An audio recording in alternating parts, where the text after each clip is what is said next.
EB5 is about American prosperity. The European Union is now looking at more economic benefit versus passive investment. That's why we receive so many awards around the world as a best residency program. Welcome to another episode of Meeting the Pros. I'm your host, Finn. Here's been an interesting development recently. When the topic of immigration comes up, generally the default picture has been people moving to English-speaking countries, such as the United States, Great Britain, and Australia, and also other countries as well. But today we want to present a slightly different picture. On today's episode, we want to focus on there's an interesting trend when English-speaking populations in the United States start to move to European countries. And what are the implications for potential applicants elsewhere as well? So for today's topic, we have the honor of having a very experienced attorney, Mr. Felipe Vesubio. Yeah, so he has been the partner of a boutique law firm located in Lisbon, Portugal, called the Ana Bruno and Associados, with many specialized areas of practice. And one of those specialized areas of practice is immigration services. Yeah. Okay. So welcome, Felipe. Thank you so much. It's such a pleasure to have you with us today. Thank you. Thank you so much. So could you please talk about the law firm a little bit at first, and what is the Portuguese Golden Visa program? So about the law firm is a boutique law firm. What we try to do is to be very tailor-made to each of our clients. The office is fully fledged, so you have corporate law, tax law. Tax law actually implies on the work of all the departments. We have a litigation department. So clients feel very comfortable coming to us because they know, despite coming for immigration or coming for corporate or whatever, they have access to multiple areas of the law. Regarding the Golden Visa, actually regarding immigration, my first case at the office was an immigration case. And then, of course, in 2012, when the Golden Visa program came up, we had already so many foreign clients that we started proposing and challenging our clients to do the Golden Visa program. So we started very early. Then it became big. So we're right now handling roughly 1,500 cases for clients from all over the world. Thank you, Chika, for that information. That certainly sounds very amazing. It is. Yeah. So, specifically regarding the immigration industry, so in today's contemporary society, Identity and nationality are, so to speak, no longer strictly confined to one's place of birth. So what is particularly interesting to me is that according to a survey by the Greenback Expat Tech Services, nearly 1/3 of American expats are now planning to renounce their U.S. citizenship and are seriously considering moving to another a nation and naturalize there. So more and more Americans are choosing to move to Europe. So what do you think is driving this trend? Is it like the American tax regime, is current political landscape, or something else? To be honest with you, I have right now American clients living all over the country. So they're not just moving to Lisbon or Porto. They are moving to small towns in the interior, enjoying very peaceful lives. And as Portugal infrastructure, especially the internet, is so good, they are able to work remotely. So I have, for instance, a tax attorney in the US working remotely in a very small town in the interior of Portugal. He commutes to the US every now and then. So I would say access to a very peaceful, moderate environment where you don't have elements like racism, like gun violence. In Portugal, the existence of guns, it's almost there's no guns. So I think that's the main drive. Then I have hard situations where clients no longer feel welcomed in their country, where they feel that policies can change overnight, and that sense of insecurity in one's life where you don't know if you're going to be waking up the next morning and the rules are totally changed. I think that's one of the main drives that drags people into a country like Portugal. Understood. So basically Americans are seeking the life with white picket fence somewhere else. I would say so, yeah. Okay. So that's pretty understandable. So not just Americans, so to speak, they're also really sizable market for applicants for Portugal's Golden Visa programs from Asian market as well. Yeah. So if you compare US applicants to Asian applicants, do you think that is there a clear difference between the two groups, or do they have similar consideration? There's one main difference, which is normally an American client does not need to apply for a visa to travel to the Schengen. So in their mind, they have a relocation ambition, meaning that they want to spend more than the allowed 90 days on their passport, on the ability to travel to Europe. On our Asian clients, I think it comes more with the ability of being free to jump on a plane and land in, I don't know, Paris, or land in Berlin, or land in Lisbon. That's more the drive of it, to be able to open that part of the globe without the need of going to the consulate and asking for a visa in advance. So the motivations, the drives are effectively different, I would say. Yeah. So do you think that there's like specific advantages in Portugal for Asian applicants? I would say that yes, because even though, let's say, for instance, the Greek program on the Golden Visa is much faster, we never noticed that Portugal was left behind because it's a slower program. I think we have, on that sense, I'm a Portuguese, so I'm gonna talk good things about my country. I would say that we are a very welcoming society where everybody tries their best to communicate. It's funny because even though sometimes we don't speak the best English, people just try to reach out to the other, even though you're coming from the most remote place on earth, to be present in our country. So I would say that's the first difference that we have as a country, as a population. We are very embracing. Maybe it comes from the fact that we are also immigrants. So everybody has someone in their families that has been an immigrant, or is an immigrant friend. So to Australia, there's Portuguese all over the world. So we have that in the understanding of someone that's visiting our country should be welcomed, should be taken care of. So I think it's very Portuguese thing. Yeah. That is quite amazing, actually. Yeah. So now we actually lay the necessary groundwork for the Portugal Golden Visa program. So now we can sort of get more into the meats of the discussion. Investment immigration in Europe has always been, quite popular. Yeah. So, but European governments have been steadily, slow but steadily, like raising the bars for entry in recent years. So, what do you think are the reasons behind these changes?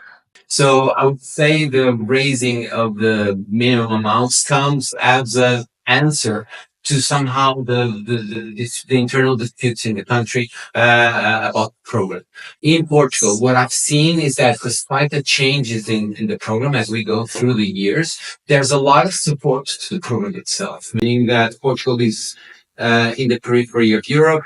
We need foreign investment. The Golden Visa has proven to be a successful method of attracting foreign investment. I think it's unanimous in the country that now that the real estate option was taken out of the options, the money that comes for the country comes into the real economy. It's being invested in funds. Funds are investing in local companies. These local companies have access to liquidity, a source of liquidity that they would not have otherwise. So my view about it is that the Golden Visa program as an immigration program inside of Portugal is a very peaceful theme. There's no dispute around it. We're not selling citizenship, we're selling residency, and it's very, very different one thing from the other. So I guess like in Portugal, Golden Visa has always been very popular even prior to 2022 or 2023. But in October 2023, as you just mentioned, that the real estate option has been stamped out, but the investment fund option was preserved. What is the I guess the logical drivers behind this kind of choices? Like, is there something to do with electoral politics? Yeah, absolutely. Yeah, because we can say today, 2025, that the elimination of the real estate option, the Golden Visa, had no effect whatsoever in the prices of real estate. They keep rising in Portugal. We have a shortage of offer, and when you have a lot of people wanting to buy and no product available, it's just normal that the prices go high. So it was very much ideological, the fact that they scrapped off the real estate option, because the left-wing parties were saying that the Golden Visa applicants were taking properties that should be on the market available for people wanting to live there. And it has proven to be wrong. Those properties don't exist. We don't have enough properties in Portugal, and that's the reason why the prices are so high.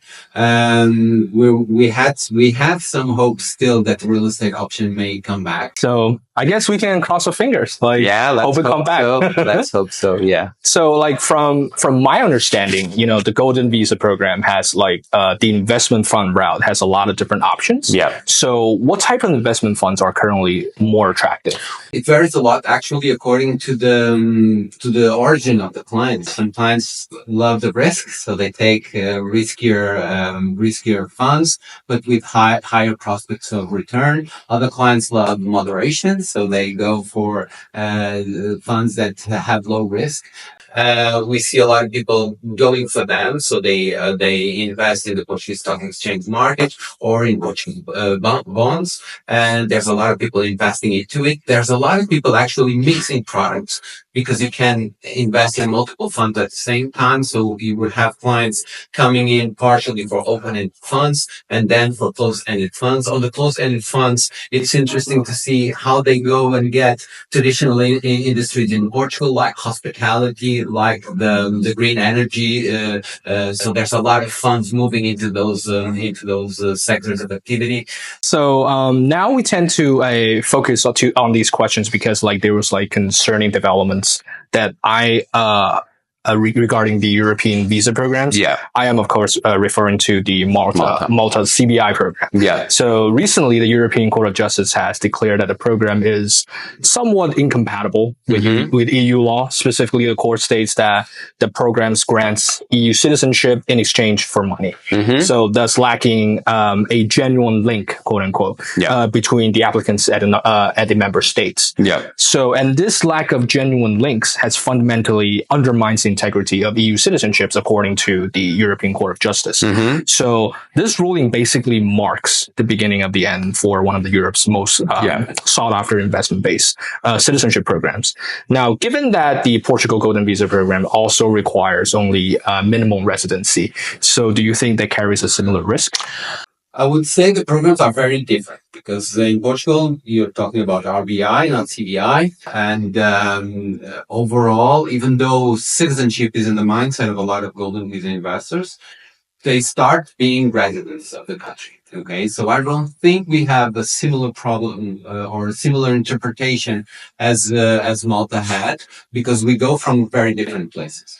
Now, will Portuguese citizenship become harder? Will the government have the temptation of changing the citizenship law, or will there be any pressure from the EU to change the citizenship law?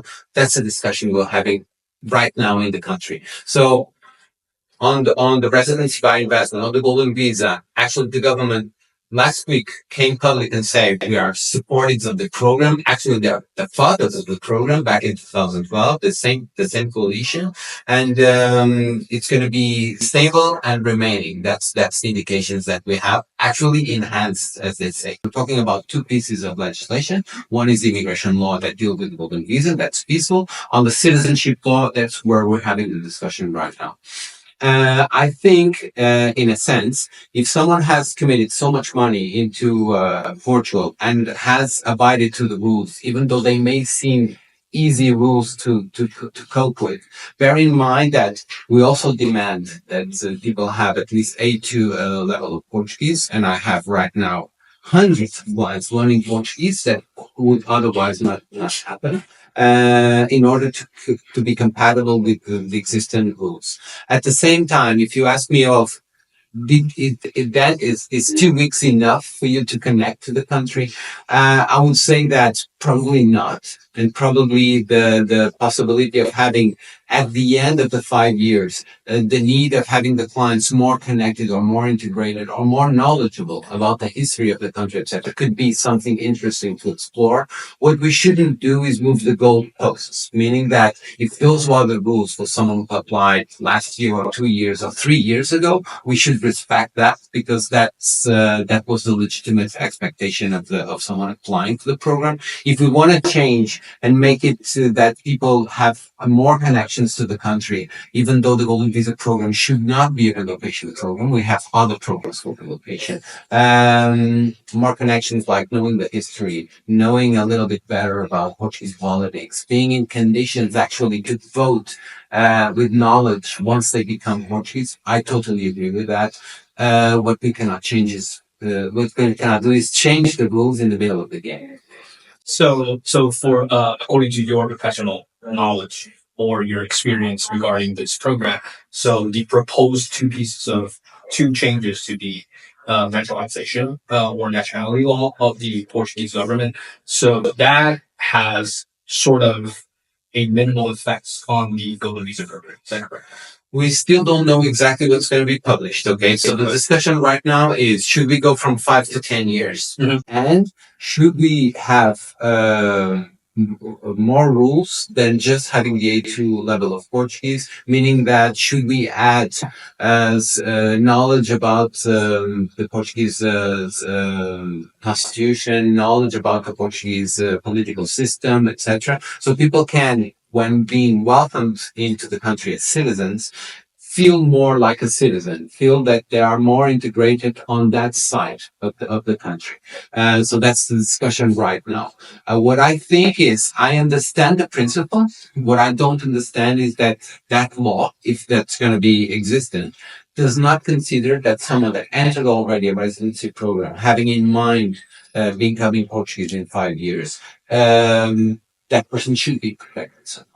Understood. So we just had to wait until the process basically go through. Yeah, exactly. Understood. So another important considerations for applicants to the Golden Visa program is often the processing time. Yeah. So has the current processing time be extended, or what is the trend compared to previous years? Allows me to expand a little bit on what to expect, especially for people that are right now waiting for so long inside the system. So the government has announced, actually they have conveyed to us that back in March that they wanted to clear the entire backlog until the end of the year. So that's the perspective we had back in March. Remember that we had then an election in the middle of May, which was a little bit disturbing for the timings and procedures, but the same government got re-elected, and we are now expecting that they abide to the promise of clearing the backlog until the end of the year. And actually, last week as well,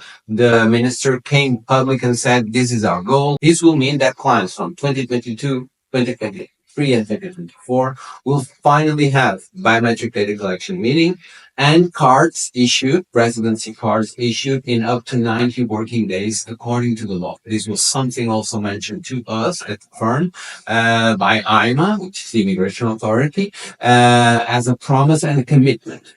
I'll tell you that when I say this, a lot of people say, well, again, the government making promises, believe you, how you can still believe them. But the fact is that they're bringing into the program a very special task force that cleared the expression of interest applications. The expression of interest was a special application that existed in Portugal where you could just come in and register in a portal. That has allowed hundreds of thousands of people to register in that system. And this special task force cleared 400,000 applications in 1 year. So I would say they are skilled enough to clear 40,000, 45,000, which is a pending backlog on the Golden Visa in up to 6 months. So I'm usually optimistic, but considering the circumstances, I would say that they have enough know-how and enough knowledge inside that team to effectively clear this backlog. Yeah, certainly. To me, it sounds like it goes beyond just regular government promises. They actually have actionable plans and also can have produced solid results. Yeah. A lot of things going to happen, like on the renewals, on the renewals of the Golden Visa, there's going to be a special website where you go, a portal where you go and apply for the renewal. So I think the government is hands-on, actually departing from the understanding that the Golden Visa program is to be maintained as an active source of foreign investment into the country. So if you want to keep people happy, you gotta show that the program effectively works, and there's no other way of further attracting people into it. That sounds certainly very reasonable. Yeah. So for investors who do not plan to reside in Portugal on a long-term basis, right? How realistic is the possibility of obtaining citizenship after 5 years? So that's a very good question. For now, according to the text I have seen already, so there's a lot of information circulating right now, and we work in the immigration sector have access to that information. There are texts that require for citizenship effective residency and some proposals. We don't know yet the exact source of them. Some proposals mention that the new citizenship law, the new changes to the citizenship law should impose effective residency. The vast majority of the texts that I've been seeing don't impose effective residency or have an exception for golden visa applicants because the rules of the program don't imply effective residency, so you can renew the residency permit. So still to be seen what effectively is going to be happening. I think it's going to, they impose effective residency for golden visa applicants, it's a contradiction of the program per se. So if you're allowing people to renew their golden visa cards without effective residency, you should allow them also a way to become citizens without effective residency. And I think it's a peaceful understanding of the exception that the golden visa applicants are in. So let's see. It's still too soon to know, but the mindset of the legislation, the compatibility between the two legislations, I would say implies that a golden visa applicant should not be required to have effective residency in order to become a Portuguese citizen. Understood. I mean, this has been truly formative. Like, I guess this is the true value of having like a attorney like really like tap into like even the proposed legislation, policies, and also like local culture and how like laws like function within a certain I guess immigration sector. Yeah. Yeah. I mean, like, even though there are like a lot of process like still like hanging there that requires like further discussion down the line, I feel like I can already make like some informed decisions already. Yeah, Yeah.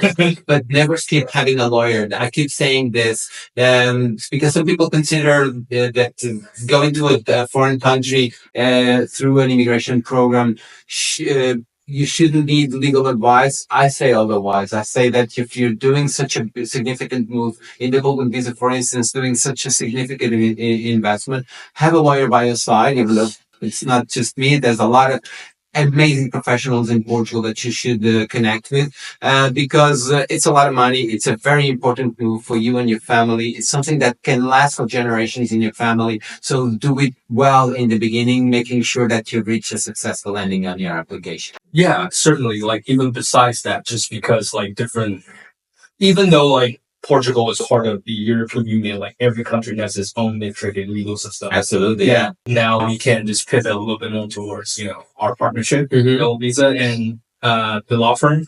So prior to partnering with Globevisa, so what were your initial impressions of Globevisa? So do you see any specific qualities that stands? I mean, when talking about Globevisa, talking about the biggest immigration agency in the world. So you say everything like that. And having the possibility and the ability to maintain that consistency over the years tells a lot about the way Globevisa works. So for me, it has been a privilege so far to be a witness of how you do it, how you follow up specifically with each client.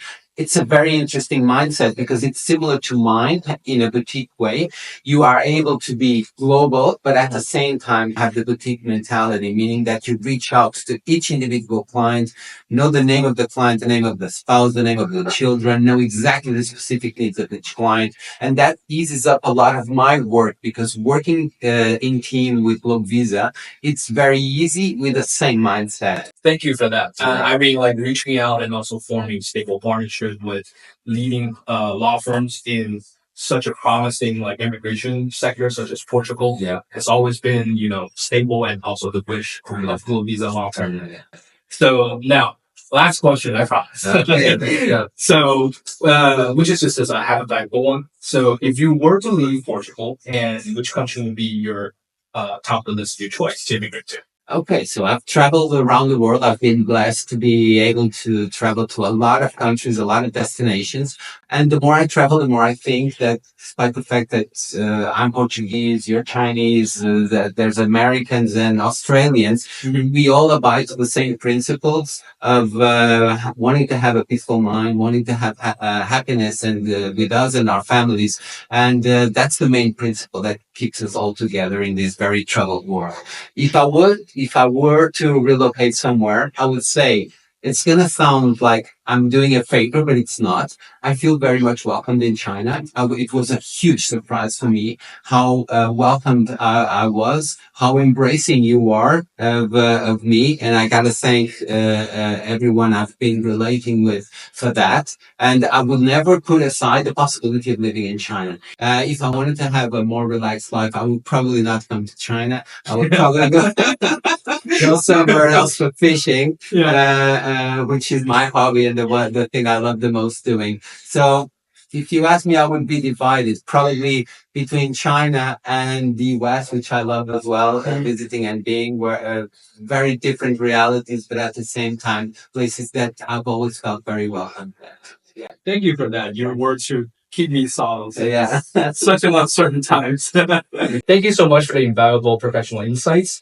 Forming stable and also long-term global partnership has also been a stable and a long-term, I guess, goals for Globevisa. It is also like a pleasure for Globevisa to form like a stable partnership with leading partners and also leading law firms in specific legal, also immigration sectors. So it has been a pleasure, and it also cleared up a lot of uncertainties regarding the Portuguese golden visa, I guess. Thank you very much for your time. Thank you so much, Finn. Thank you. Thank you.